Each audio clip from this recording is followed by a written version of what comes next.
Enrique, querido, ¿cómo andás? ¿Qué tal? ¿Cómo te va? Por un abrazo. ¿Cómo andás, hermano? ¿Todo Muy bien? bien. Gusto verte. El mío. Bueno, ¿sabés qué? Mirá, yo siempre lo digo, sos nuestro psiquiatra de cabecera. Bueno, Sos nuestro claro. psiquiatra de cabecera y entonces creo que a partir de tenerte aquí, vamos a empezar a entender un poco más de lo que es esta. A ver, ¿cómo se le llama? ¿Se le llama enfermedad? ¿Se le llama perversión? Por supuesto que es un delito. Empecemos por el primer punto. Podemos ir a distintas cosas, pero ¿qué es la pedofilia? Mira, a mí me parece, es interesantísimo.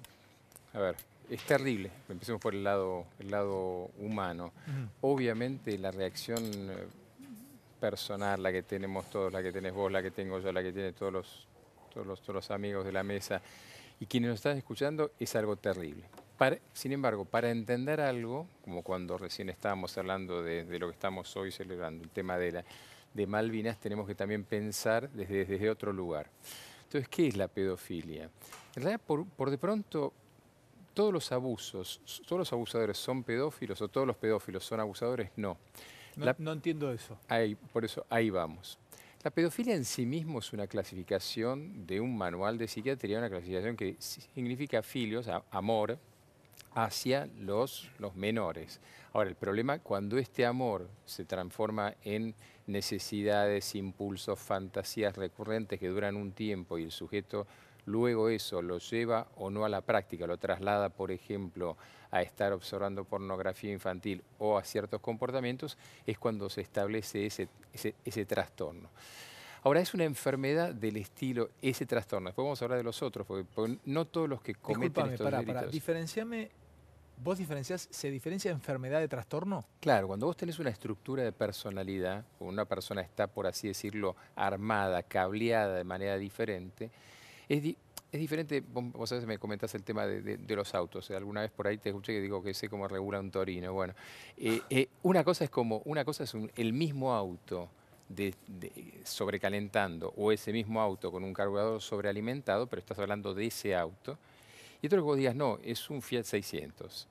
El armado, la estructura que tiene, por ejemplo, una persona con un trastorno de personalidad, estos sujetos obviamente no están cableados, no están armados de la misma manera que vos, que yo, que la gente que nos escucha, implica que van a pensar, van a percibir y van a actuar frente al mundo de manera diferente. Entonces, no es si son culpables o no, y mucho menos si son imputables o no, pero eso sería otra cosa.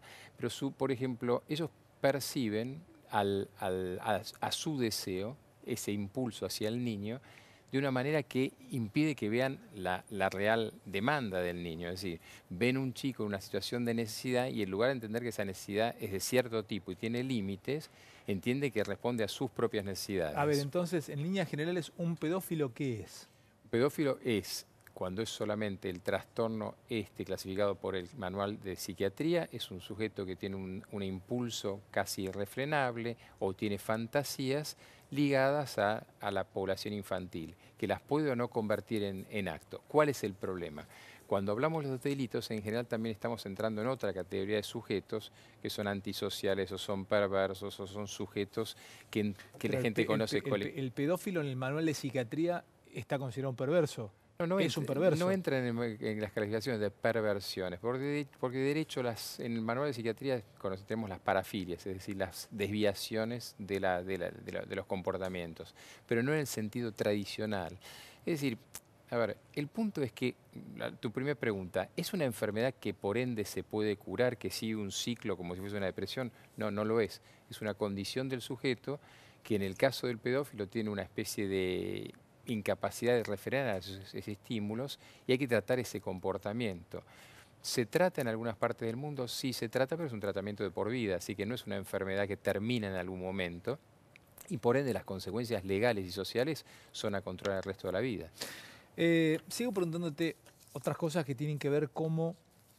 A ver, tengo un disparador que quiero aprovecharlo con vos, porque esto recién arranca en Sí, esta claro. red de pedofilia, en esta red de abusos a un montón de chicos en Argentina.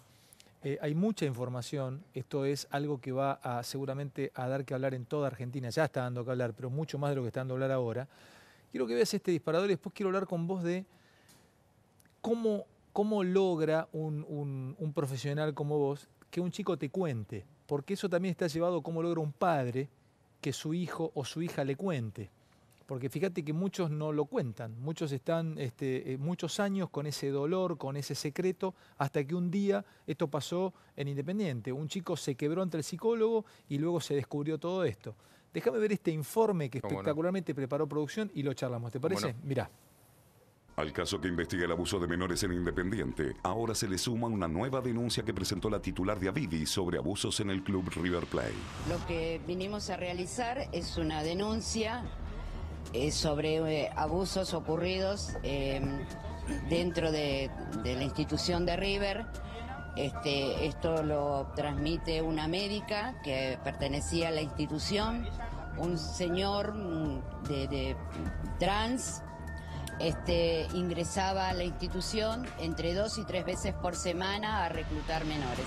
Ya se han tomado más de 100 declaraciones testimoniales y se han ordenado un sinnúmero de allanamientos. La fiscal María Soledad Garibaldi se ampara en el secreto de sumario para no dejar que trasciendan los detalles de los estremecedores relatos de las víctimas. Mientras la justicia avanza con las detenciones y la recolección de pruebas, apareció una denuncia en el club de Núñez a la que la institución respondió rápidamente. A raíz de la denuncia presentada en el día de hoy por la ONG Avivi, River Plate comunica que ofrecerá total colaboración para la reconstrucción de los hechos ocurridos entre los años 2004 y 2011, tal cual surge de la denuncia. En tal sentido, durante el día de mañana, martes 3 de abril, el club se presentará motus propio ante la Fiscalía. Es sin duda un caso estremecedor de corrupción de menores. Lo importante en esta historia de Independiente son los chicos abusados y debe investigarse hasta las últimas consecuencias, hasta que caiga quien caiga. Ahora, no hay que nombrar a nadie hasta que no se pruebe fehacientemente que ese alguien tuvo algo que ver con los chicos. Trajo un montón de papeles y ahí estaban anotados un montón de nombres que ella fue dando con distintas gradaciones. A mí no me nombró, Pero dijo un monologuista que se llama Enrique, nos queda mucho para hacer, pero no, a mí me puso nada más que como cliente. Me puse como cliente no perteneciente a ninguna red, sino como cliente de gente que yo ni conozco. Parece que quien aprovecha, quien agarra 2 minutos de fama y dice cualquier cosa. Las redes, todavía, las redes sociales, como no tienen condena, se esconden sobre una persona que no existe, el anónimo, y hacen cosas, pero digo, la verdad esto es el trabajo que hizo la voluntad de la denuncia, lo que está haciendo la Fiscalía, lo que está haciendo el juez. La justicia está actuando aceleradamente y los fiscales tendrán la responsabilidad de obtener todas las pruebas que sean necesarias para descubrir rápidamente quiénes están realmente detrás de este macabro delito. Vamos a lo más importante, que es saber cómo alguien que nos está viendo, cómo se conecta un profesional o cómo se conecta. Empecemos por el padre o por el profesional, como quieras. ¿Cómo se consigue que el chico te cuente que esto ocurre? A ver, contale un poco a la audiencia, después vamos a hablarle a los padres que tienen que abrir los ojos con estas cosas. Por de pronto, yo escuchaba todo el informe y es cierto que toca varias cosas. Una, que estamos hablando de algo que es fácil de contar con el diario del lunes, pero muy difícil de contar en el durante. ¿Y a qué me refiero? Los casos que uno ve muy frecuentemente son adultos que han guardado toda su vida esto. Es decir, cualquiera que esté en el área del trauma, que es el tema de la destrucción psíquica frente a un evento de alguna manera que ha perjudicado a una persona de una manera muy importante, ha recibido en su consulta, en donde sea, una persona de 40, 50 y hasta 60 años que le dice que está deprimido, que no sale de esa depresión o que de su alcoholismo. Por eso también es tan importante y tan difícil y tan arduo el trabajo de la justicia, en este caso de Garibaldi y Carzoglio y la gente de la Fiscalía. Y ahora Campañol, exactamente. ¿Sabes por qué? Porque vos me lo contaban. Porque tienen que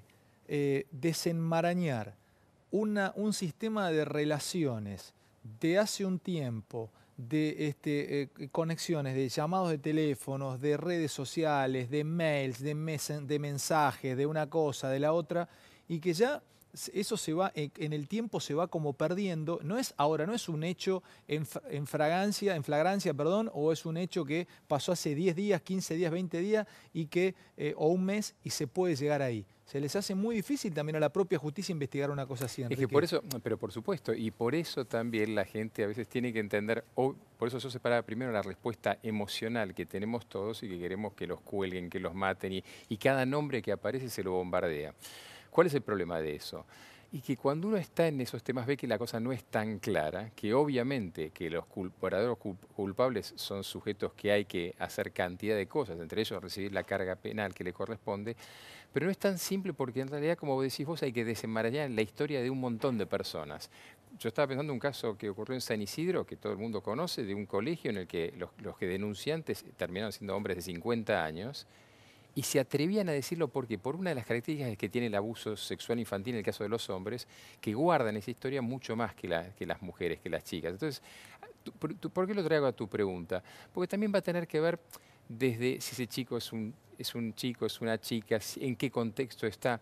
Los chicos que van, por ejemplo, a los clubes, igual que chicos en seminarios y demás, son chicos que están arrancados de su núcleo de pertenencia, con lo cual no tienen, ¿cómo habla un padre? Y en realidad quizás no haya un padre, quizás no haya una familia. Cuando vos hablas por ejemplo, de tu familia, no estás refiriendo solamente a tu padre, sino que hablas de un núcleo extenso. En muchos casos estos chicos llegan a un lugar donde no tienen otra persona que el entrenador o el utilero o el que sea que les da un poquito de bolilla. Y ahí es donde está esa vulnerabilidad. Entonces, ¿cómo hacer para contar? Y el primer problema es quién, porque hay que crearles un ambiente de seguridad, ¿no? Discúlpame, hablale a un padre. Vos pensá que a esta hora, 0:31, entre otros mi amigo Jonathan también le viendo el programa, que también es papá de un bebé, pero hablale al que tiene un hijo, un chiquito, y está en un colegio o está yendo a un club, pero no solamente el que tiene un hijo o una hija que va a un club, hablarle que va porque se habla también de colegios, se habla que esto puede pasar en cualquier ámbito. No, pero de hecho, todos los que estamos en el ambiente que conocemos, no puede, pasa, tenemos causas en todos. Listo, perfecto. ¿Qué hace un padre escuchándote a vos? Porque no todos, Enrique, tienen la posibilidad de hablar con un tipo como vos, un profesional como vos. Vos sos un profesional realmente exitoso, además que sabe de esto. Entonces, casi te daría una consulta pública. Usemos la televisión para ayudar. A ver, ¿qué hace un papá viéndote a esta hora? ¿Qué consejo le das a aquel que te está viendo? ¿Qué hace? ¿Cómo lo habla con el hijo? ¿Sale? ¿No sale? ¿Lo tenés que encarar y tenés que decir, vení que quiero hablar con vos? O gordita, vení que quiero hablar con vos. ¿Qué hace? ¿Cómo se habla esto? Yo diría que es lo peor que puede hacer. ¿Cómo lo monitoreás? Porque tenés que tener un monitoreo. Si vos no te das cuenta, ¿cómo lo monitoreás? Que no le esté pasando a tu hijo. Es como el tema del grooming o el tema de las redes sociales. Lo peor que podrían hacer todos es decir, uy, miren lo que está pasando en Independiente, River y todos los nombres, como parecía Pinti y demás. Así que cuidémonos que el monstruo debe estar en la esquina y por otro lado recién acaba de aparecer. Así que vamos a empezar a hablar ahora. No, la mala noticia es que mejor que empiecen a trabajar para los próximos 5 o 10 años. Frena ahí. Que se empiece a trabajar no entiendo. ¿Cómo? Lo que quiero decir es que vos no estableces un grado de confianza y proximidad respecto a la vida sexual, a la vida íntima, a la privacidad de un individuo que si bien es tu hijo, es otra persona, de la noche a la mañana. Tenés que haber construido un nexo y ese nexo tenés que haberte ocupado. Esa ocupación lleva tiempo, lleva intención. No es de un día para el otro que el abusador o el pedófilo conecta con su víctima. O sea, lleva un tiempo y no es de un día para trabajo. Otro, tampoco y por ende está muy bien la analogía. De la misma manera que decimos que un gordo no adelgaza de un día para el otro, tardó mucho en engordar. Los nexos emocionales no se construyen de un momento para el otro. A veces se pueden destruir de un momento para el otro, pero no se construyen de un momento para el otro. ¿Qué haces si sos papá, Enrique? Y ¿Qué haces? Y tenés que empezar hoy a pensar que a partir de hoy, si no te ocupaste antes, tenés que empezar a saber, primero a escuchar qué es lo que le pasa a ese chico, porque muchas veces los padres se sientan y les dan sermones. Les empiezan a decir, mira, lo que ¿El sermón no sirve? No, porque en definitiva vos tenés que primero enterarte a quién le estás enviando el sermón. Porque es como si yo te dijese los sermones, a veces pueden ser enviados en un idioma que el chico no capta, como si le hablara en chino.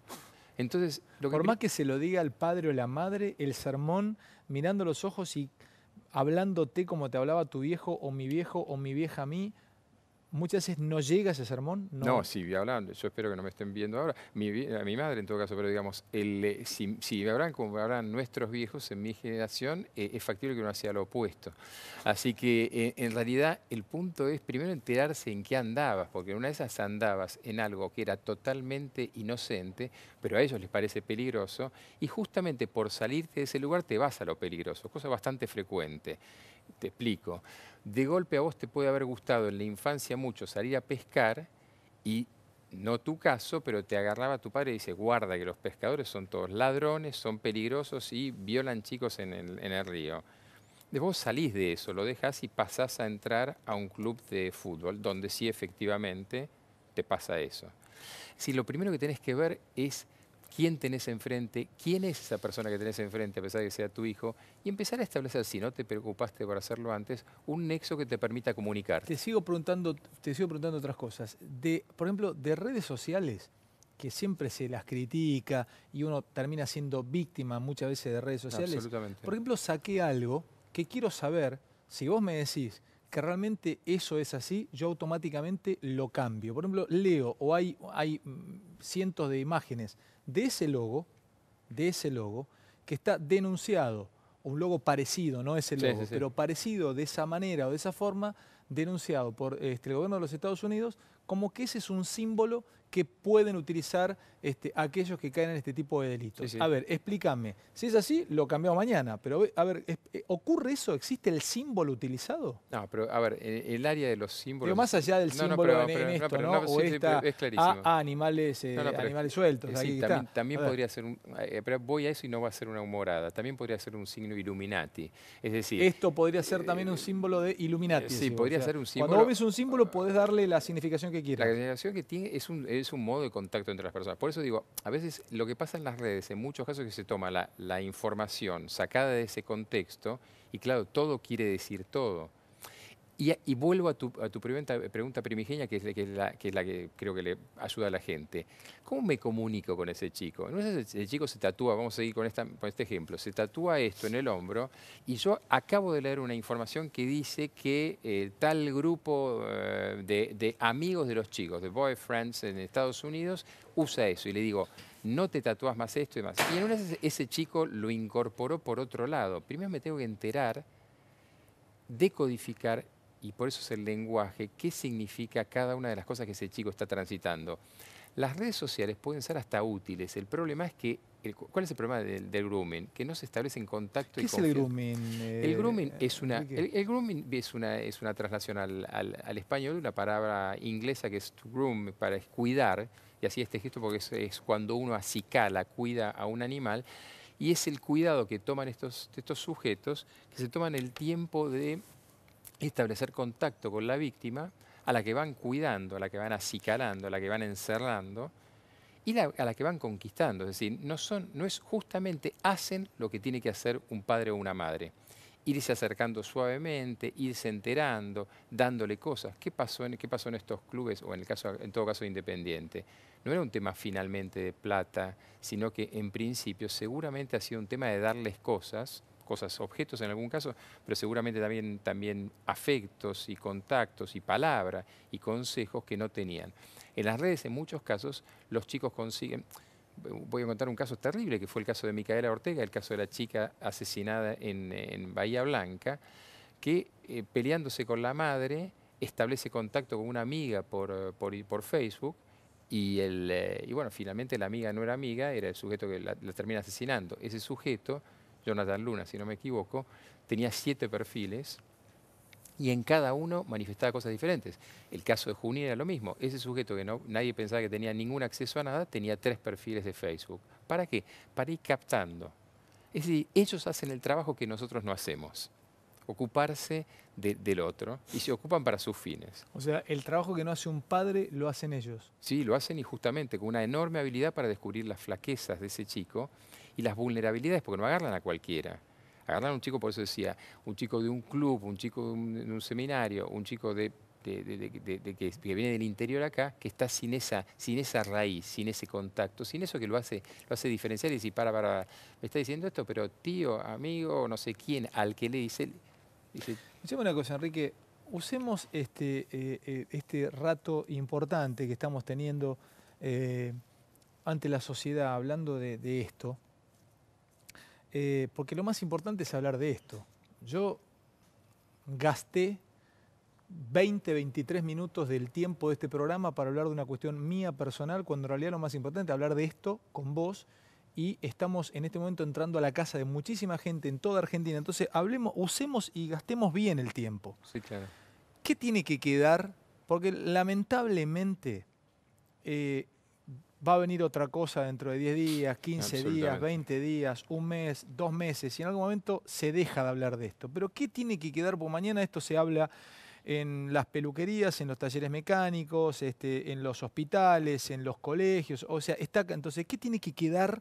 ¿Qué le tiene que quedar como enseñanza al que te está viendo del otro lado? Al padre, a la madre, a quien está del otro lado. Mira, la primera es esa, y si vos querés que una vez cada 15 días así sea, vengamos y 5 minutos y recordemos, o sea, como en una novela de Huxley, él tenía unos pájaros que decían aquí y ahora. Es decir, si en algún momento necesitas un despertador, estos temas tienen que permanecer, porque el gran problema, como vos decís, que pasamos de un horror al otro. Entonces toda la gente insulta, toda la gente encuentra un nombre para agredir, que suena bien, con lo cual dice el pecado es del otro, y no nos hacemos cargo de esto. Entonces, yo vuelvo sobre esto. Fantástico. Fusilen al que está sindicado como supuestamente agresor, quien quiera sea. Hagan lo que quieran.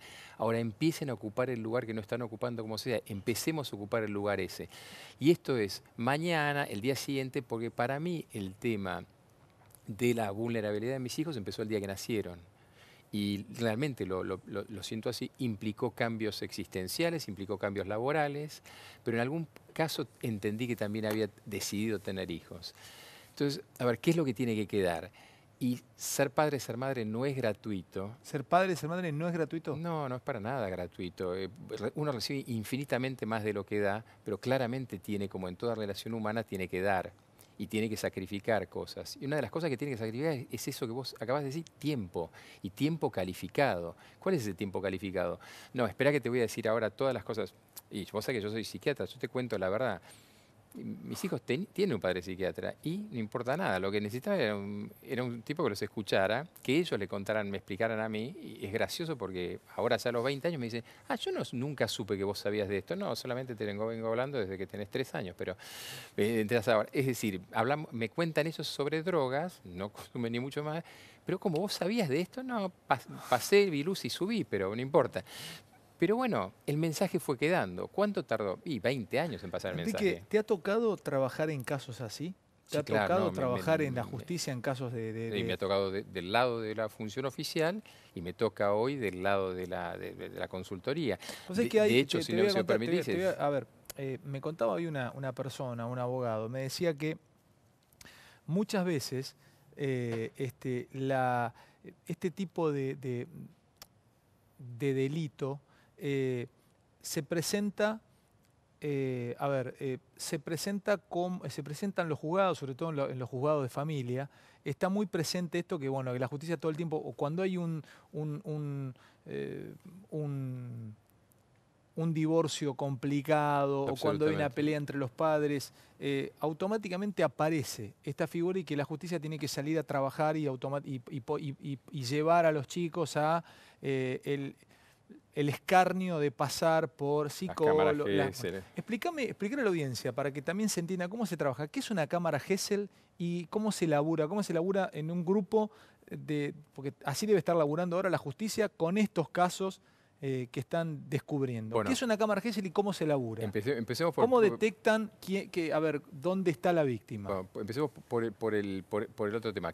¿Cómo sucede? Primero, estamos recibiendo cada vez más. De hecho, después, si me permitís, mañana empezamos una asociación de victimología en la cual el tema central es la victimología en la época de las redes. ¿Y por qué eso? Y porque vamos cambiando la forma de trabajar en función de lo que va pasando. Vos hace 20 años, 25 años, yo y todos mis colegas no recibíamos y no veíamos los chicos y la gente de la misma manera que ahora. Cuando vos decís que hoy en un proceso a veces de divorcio intervienen otros factores, es totalmente cierto.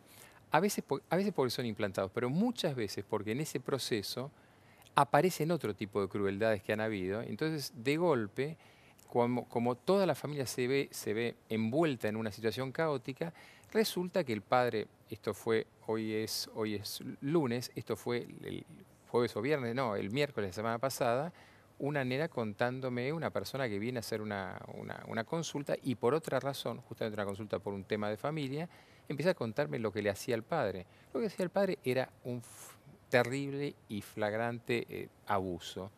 Y lo que fue decirle, mire, por favor, vaya a ver al abogado, que no fue a verlo porque le pareció una exageración, pero cada vez está más instalado esto. Pero ¿cómo se trabaja? ¿Cómo labura un profesional? ¿Qué es la cámara Gesell? Bueno, pero sigo con esto porque lleva la cámara Gesell. A partir de la detección de un dato que tenés, y ese dato puede venir de cualquier lado, sí, puede venir de una entrevista como pasó acá con un psicólogo, pero puede venir que ese nene, que muchas veces se lo dice a alguien. ¿Se lo cuenta al maestro o se lo cuente al profesor en el club o se lo cuenta un amigo? Bueno, lo que la gente tiene que tomar, por favor, que eso no se lo tiene que guardar. Cuando yo escucho que hoy mucha gente dice, bueno, muchos escuchamos, bueno, está bien, para el pasado no podemos hacer nada, pero a partir de ahora, cada vez que escuchemos temas de los menores, si nos equivocamos, bueno, la justicia se encargará de verlo, pero por favor hay que notificarlo, hay que hacer algo. Entonces, ¿cómo se trabaja? Se empieza a evaluar al núcleo alrededor, es decir, los padres, en muchos casos los abusos sexuales tienen que ver en el núcleo más íntimo, en un 70% de los casos es así. ¿Hay un psicólogo trabajando en una cámara Gesell? Es que para cómo se... La cámara Gesell, para ir en breve, es una testimonial, es una declaración de un chico, más que una evaluación psicológica, a través de un medio que el chico no se dé cuenta que lo están observando, es decir, un vidrio que aparenta ser un espejo. Esta técnica queda, obviamente, es menos evidente a medida que los chicos van creciendo porque se dan cuenta que los están mirando. Entonces, ¿qué es la cámara Gesell? Es que el chico tenga la posibilidad de espontáneamente agarrar un papel y dibujar o decir algo, jugar. No, te cuento a vos que tenga esos diálogos. O sea, lo que se busca en esa cámara Gesell es que en la espontaneidad de un diálogo con un psicólogo pueda ser observado declaraciones, por eso son declaraciones testimoniales que ese chico luego va a tomar. Un tipo como vos, por ejemplo, un profesional como vos que está del otro lado del vidrio, va detectando rápidamente qué es lo que se está declarando. O sea, hoy de hecho la cámara Gesell básicamente la tiene, incluso por una acordada de Provincia de Buenos Aires, psicólogos, pero bueno, psicólogas de nuestro equipo, ¿qué hacen? Están ahí, siendo peritos de parte, por ejemplo, evaluando si algunos de los datos que tienen son confiables, no son confiables, si hay en algunos casos, simulación o si el chico en algún caso está fabulando. Lamentablemente el porcentaje de simulación y fabulación es mínimo, es del 5%, si es que llega a eso. Entonces lo que están tomando es esos datos, porque ¿qué pasa? De esos datos van a permitir que se hagan otras evaluaciones como psicodiagnósticos y demás, que luego van a llevar a evaluaciones psicológicas y psiquiátricas de los mayores. Bueno, de esto se trata, ¿no? De contarle a la sociedad y que quede algo... No, nada bueno puede quedar de todo esto, pero al menos que Enrique dé su punto de vista y se pueda ayudar a vos, que sos papá, y que puedas tener una herramienta más para conectarte con tu hijo. Atención, voy a vender rápido porque si no... Bueno, muchísimas gracias a la gente que me ha escrito, muchas gracias, me hace muy bien, pero muy bien, amigos, infinidad de amigos, infinidad, gente que me... A ver, infinidad. Porque, a ver, usted no tiene mi teléfono como para escribirme. Yo sé que, nada, no tengo palabras para agradecerle a todos ustedes el cariño del otro lado. Pequeño corte, Enrique, nos despedimos en vivo. Ya venimos, dale. Gracias por habernos acompañado. Gracias a este santito protector, a San Expedito, que siempre está. Cuando más se lo necesita, este santito está. Ayuda. Y fíjate lo que dice allí la cruz que lleva. Hoy. Es hoy. Y nada más que hoy. Así que muchas gracias a todos ustedes por habernos dado nuevamente la confianza. De corazón nos vemos mañana. Gracias, Enrique, por venir. Y a la Virgencita de Catamarca, que también nos protege y nos cuida. Señores, mañana va a ser un gran día para nuestro canal, para A24. Un gran abrazo a todos. A Juan Cruz Ávila, que está viendo el programa. Al doctor Romero Victorica. Muchísima gente. A mucha gente que está del otro lado. Mucha gente. Gracias de corazón por haber estado. Muchas, pero muchas gracias. Chau y vamos con todo. Chau.